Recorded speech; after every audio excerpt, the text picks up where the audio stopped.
또 다른 천사 곧 셋째가 그 뒤를 따라 큰 음성으로 이르되 만일 누구든지 짐승과 그의 우상에게 경배하고 이마에나 손에 표를 받으면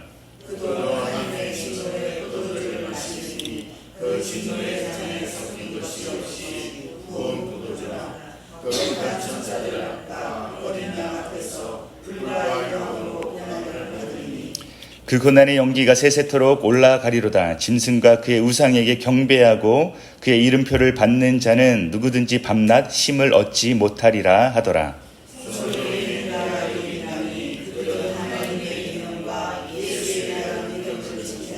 다 함께 읽겠습니다. 또 내가 들으니 하늘에서 음성이 나서 이르되 거룩하라. 지금 이후로 주 안에서 죽는 자들은 복이 있도다 하시매 성령이 이르시되 그러하다. 그들이 수고를 그치고 쉬리니 이는 그들의 행한 일이 따름이라 하시더라. 아멘.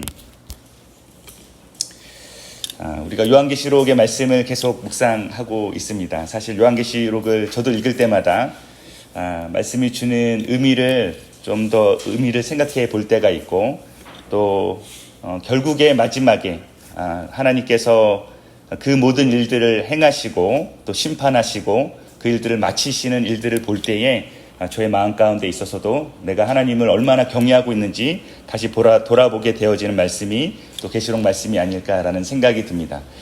요한계시록의 사도 요한이 아마도 이 말씀을 받아 적을 때에는 사람이 가지고 있는 언어의 한계도 있을 것이고 또 그가 본 것이 어떠한 것인지 명확하고 분명하게 설명할 때에 이것이 어떠한 의미이고 또 어떠한 모습인지에 대해서 설명할 때 어려움도 있지 않았을까라는 생각도 해보게 되어집니다.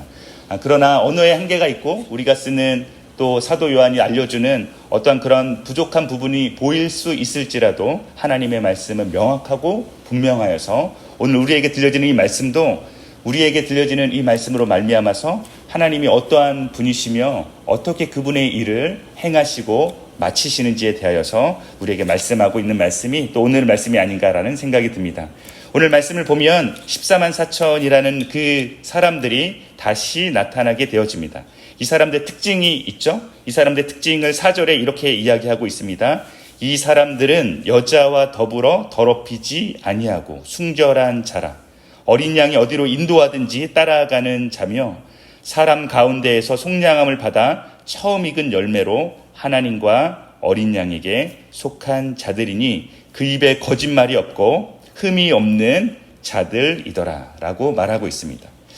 이 사람들은 어떠한 사람들인가? 그 어린 양과 함께 그 어린 양 앞에 서 있는 이 온전한 사람들, 우리가 다 아는 것처럼 14만 4천은 완전한 수라고 말할 수 있는 숫자이지 않겠습니까? 예수님의 12제자 그리고 12지파 그리고 그 중에서 우리가 12,000명씩 이 사람들을 헤아려서 14만 4천 명이라는 이 숫자가 하나님 앞에서 완전하게 온전하게 드려지는 사람들이라고 말할 수 있을 것입니다. 근데 이 사람들의 특징에 대해서 이야기할 때 이렇게 말하고 있는 것이죠. 첫 번째 이야기를 여자와 더불어 더럽히지 아니하고 순결한 자라고 말하고 있습니다. 특별히 요한계시록은 이 여자에 대해서 음녀에 대해서 이야기하면서 그와 함께 자신의 모습을 더럽히고 온전치 않게 하나님의 진노를 받게끔 만드는 사람들의 모습을 이야기하고 있습니다. 그러나 그 중에서 이 사람들 어떠한 사람들이냐면 자신을 더럽히지 아니하고 순결한 자라라고 말하고 있습니다. 그리스도인의 삶에서 우리에겐 유혹이 있습니다. 그리고 우리에게 죄가 있죠. 그러나 우리가 한 가지 기억할 것은 우리 스스로 그 죄를 씻을 수가 없고 결국에 예수 그리스도의 보혈의 피의 능력으로 말미암아서 우리가 정결케 된 사람들을 말할 수 있을 것입니다. 이 사람들이 바로 그런 사람들이죠. 자기의 삶을 이 세상 가운데 내버려 두지 아니하고 하나님의 은혜로 말미암아서 자기를 예수 그리스도의 피로 말미암아 순결하게 지켜진 사람들이라는 것입니다. 그것을 두 번째에도 이야기하고 있죠. 어린 양이 어디로 인도하든지 따라가는 사람들이다 이렇게 말하고 있습니다. 이 사람들은 어떤 사람들입니까? 예수님께서 말씀하시고 예수님께서 끝까지 예수님의 그 길을 따라가고 순종하고 헌신으로 걸어간 사람들이라는 것입니다. 예수 그리스도의 길을 따라갈 때에 필요로 하는 게 있죠. 어디로 가든지 무엇을 말씀하시는지 순종하며 나아가는 사람들이어야 된다라는 것입니다. 그런데 우리가 말씀을 들을 때도 마찬가지지 않을까라는 생각이 듭니다. 말씀을 듣고 주님이 말씀하신 이 길이 정말 맞는 길입니까? 라고 생각하고 확신하는 데 있어서 우리에게 시간이 걸릴 수도 있습니다. 제가 이제 대학생들에게 말하고 도전하는 것 중에 하나가 사실 청년들의 시기에서 자기의 삶을 살아갈 때에 이게 정말로 내 삶 가운데 있어서 맞는 것인지 올바른 것인지 진리인지에 대하여서 갈등할 때가 있죠. 우리도 마찬가지일 때가 있을 것입니다. 하나님의 말씀을 듣지만 하나님의 말씀에 순종하는 것에 우리가 반응하기까지 시간이 걸릴 수도 있습니다. 우리에게는 아마 어쩌면 즉각적으로 말씀을 듣자마자 바로 순종할 수 있는 믿음이 있다면, 그런 용기가 있다면, 그런 우리의 마음 가운데 있어서 충만한 하나님의 임재하심이 있다면 그것을 우리가 순종으로 나아갈 수 있겠지만 그렇지 못할 때도 있죠. 그러나 여기에서 이 말씀이 우리에게 들려주는 것은 예수 그리스도께서 어디로 가든지, 어린 양이 어디로 가든지 때로는 우리가 고민하고 방황할 때도 있겠지만 그 길을 끝까지 따라가는, 예수 그리스도의 그 길을 나아가는 자들이 바로 이 14만 4천의 그들이라고 말하고 있습니다. 그리고 또 어떻게 말하고 있습니까? 사랑 가운데서 속량함을 받았다라고 말하고 있죠. 세상 가운데서 구원받은 사람들의, 백성들의 모습을 이야기하고 있습니다. 결국에 마지막에 승리한 사람들이죠. 어디로 가든지 예수 그리스도의 길을 따라가며 세상의 길을 따라가지 아니하고 온전히 세상 가운데서 순종함으로 구원을 받은 사람들의 모습을 보여주고 있습니다. 마지막에 이 사람들은 어떠한 사람들이라고 말하고 있냐면 그 입에 거짓말이 없다라고 말하고 있죠. 그리고 흠이 없는 자들이라고 말하고 있습니다. 이 그림을 보면서 이 사람들이 부르는 이 노래 소리가 세상 사람들이 따라가려고 해도 따라갈 수 없다라고 말하고 있습니다. 여러분, 우리가 들려지는 찬양이 이러한 찬양입니다. 우리가 들려지는 노래가 이러한 노래가 되어지는 것이죠.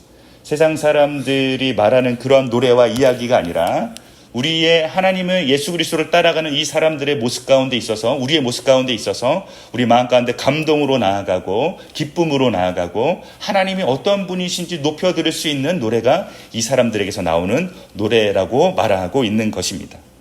그리고 또 다른 메시지가 말씀에서는 이야기하고 있습니다.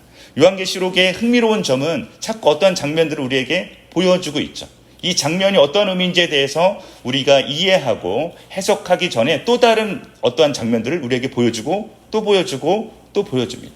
오늘의 말씀도 어떻게 보면 이 말씀이 어떠한 말씀이지라는 것을 이해하기 전에 또 다른 장면을 우리에게 보여주고 있죠. 그것을 설명하기보다, 그 장면을 설명하기보다 그 장면 한 장면 한 장면으로 말미암아서 우리에게 던져지는 그 메시지가 계속적으로 겹치면서 결국에 하나님의 마지막의 심판이 어떤지에 대하여서 우리에게 말씀하시려고 하는 것 같습니다. 첫 번째, 어떻게 이야기하고 있습니까? 6절 말씀에 보면 이렇게 말하고 있습니다. 우리 한번 다 같이 6절 말씀을 함께 읽어보도록 하겠습니다. 또 보니 다른 천사가 공중에 날아가는데 땅에 거주하는 자들 곧 모든 민족과 종족과 방언과 백성에게 전할 영원한 복음을 가졌더라. 여러분, 영원한 복음을 가진 천사의 모습을 보게 되어집니다. 그런데 이 천사가 이 모든 족속과 민족과 방언과 백성에게 전할 영원한 복음을 가진 천사라고 이야기하고 있습니다. 그런데 7절 말씀도 우리가 한번 다 같이 한번 읽어보도록 하겠습니다. 시작.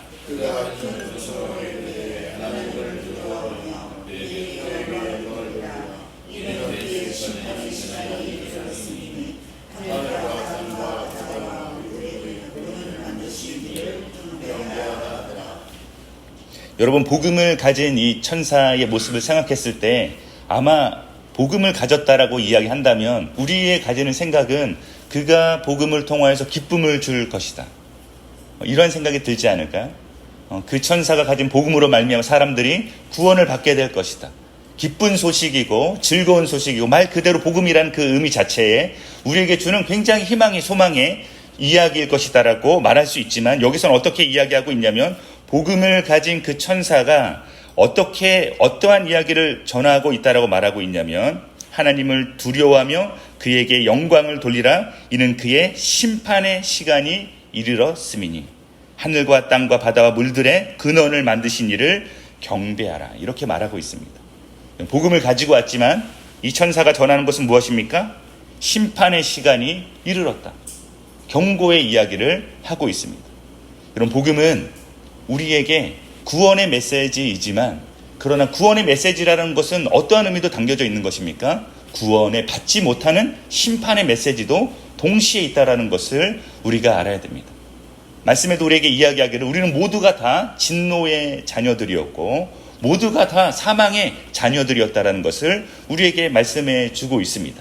그러나 복음은 무엇이었습니까? 그 진노의 자녀들에서 우리가 멸망당할 수 없었던 그 상태에서 우리를 건져내 준 희망의, 소망의, 기쁨의 메시지가 되어진다는 것을 우리가 알 수가 있죠. 바로 이 천사는 이제 더 이상 이 복음을 가졌지만 더 이상 이것은 너희에게 있어서 소망과 기쁨을 주는 목소리가 아니라, 이 복음을 가진 천사가 말하는 것은 하나님을 두려워하라, 그에게 영광을 돌리라, 이는 그의 심판이 시간이 지금 이르렀다라고 말하는 메시지입니다.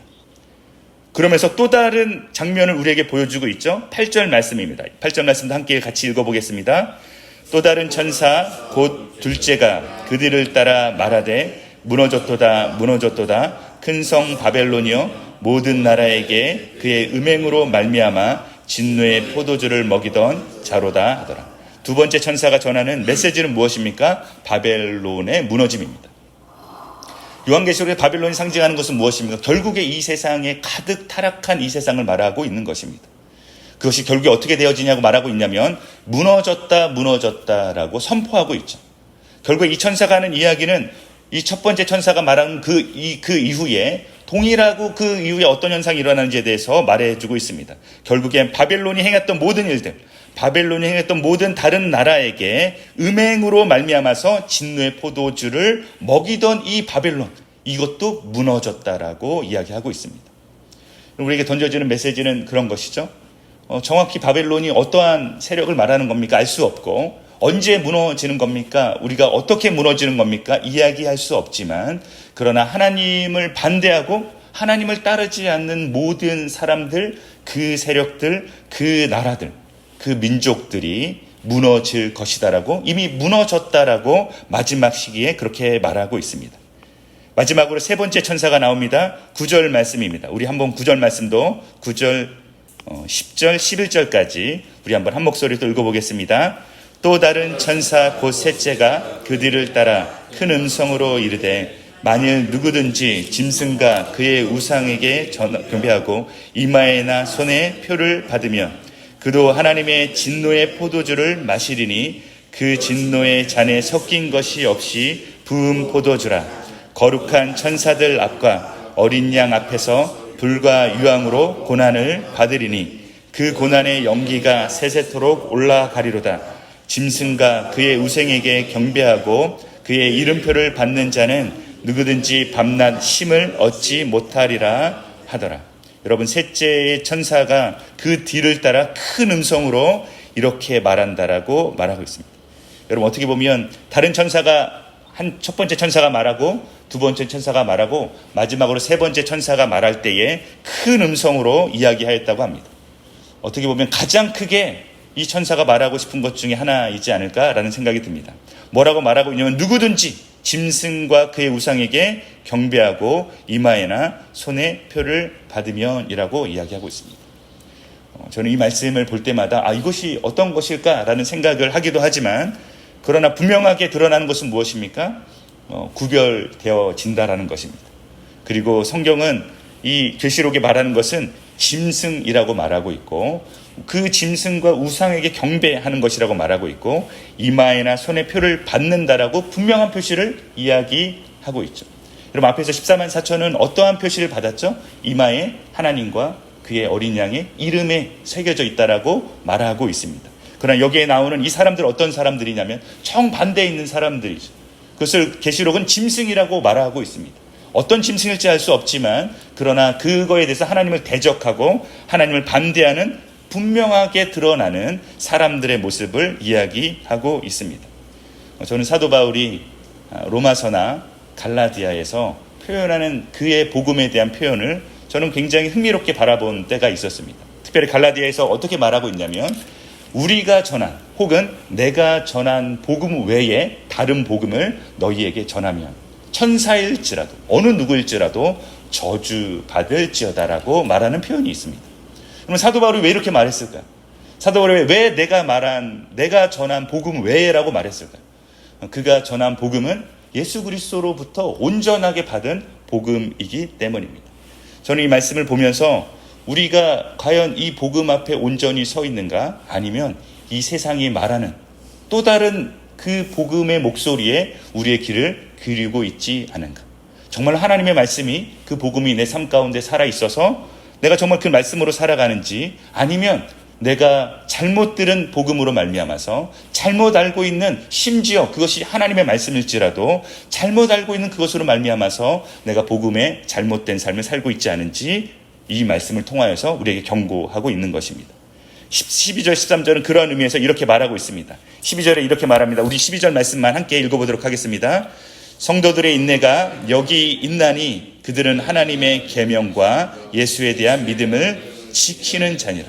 여러분, 성도들의 인내가 여기 있나니 그들은 하나님의 계명, 말씀을, 그리고 예수에 대한 믿음을 지키는 자들이다 라고 말하고 있습니다. 여러분, 성도들의 인내가 우리 KCM 모든 성도님들에게 있기를 소망합니다. 우리 그 인내가 마지막까지 예수 그리스도에 향한 그 믿음, 그리고 하나님의 말씀에 대한 우리의 분명한 하나님의 말씀에 대한 우리의 태도, 우리의 마음가짐, 어떠한 환난과 어려움이 있을지라도 그 환난 가운데 즐거워할 수 있는 이유를 우리에게 말씀해 주신 그 말씀을 기억하면서 환난은 인내는 연단을 우리 주님이 우리에게 주신 소망을 가져온다라는 것을 오늘도 기억할 수 있는 오늘의 말씀이 되었으면 좋겠습니다. 하나님 우리에게 마지막을 말씀해 주셨습니다. 마지막은 처참하고 비난이고, 그리고 굉장히 큰 비극이고 굉장히 큰 우리에게 슬픔을 가져다 주는 어려움일 것입니다. 그러나 이 말씀 가운데 우리에게 경고하는 것은 무엇입니까? 예수 그리스도를 따르는 그 어린 양을 따라가는 온전한 사람들은 어떠한 사람들입니까? 마지막까지 예수 그리스도께 순종하고 그의 길을 따라가면서 새 노래로 하나님을 찬양하며 나아가는 백성들이라고 이야기를 하고 있습니다. 그러면서 우리에게 이렇게 격려하죠. 사도 요한이 들었던 마지막 23절의 말씀은 어떻게 이야기하고 있냐면, 또 내가 들으니 하늘에서 음성이 나서 이르되 기록하라, 지금 이후로 주 안에서 죽는 자들이 복이 있도다 하시며, 성령이 이르심에 그러하다 그들이 수고를 그치고 쉬리니 이는 그들의 행한 일이 따름이라 하시더라. 사랑하는 성도 여러분, 우리의 수고가 마치는 그날이 올 것입니다. 우리의 그 아픔이 그치는 그날이 오게 될 것입니다. 그러면서 그 하늘의 음성이 뭐라고 말하고 있습니까? 지금 이후로 주 안에서 죽는 자들은 복이 있도다. 여러분, 주님 안에서 우리의 생명이 다하는 그날은, 그 날을 맞이하는 우리는 복이 있는 성도들이라고, 백성이라고 하나님의 그 하늘에서 울리는 음성이 들려지고 있는 것입니다. 사랑하는 성도 여러분, 오늘 우리가 살아갈 때에 이 계시록의 말씀은 우리에게 두려운 말씀이기도 하지만 동시에 우리의 기쁨의 메시지인 것을 기억하였으면 좋겠습니다. 그러나 던지는 메시지는 무엇입니까? 인내하라. 지금도 너희가 그 고통 가운데, 고난 가운데 그것이 그치고 반드시 쉬는 날이 올 것이다. 주 안에서 쉬는 날이 있고 복된 날이 있을 거라고 말씀하시는 이 음성을 오늘 우리도 기억하고 주님 앞에서 기쁨으로 나아가는 하루 되시기를 소망합니다. 우리 함께 기도드리도록 하겠습니다.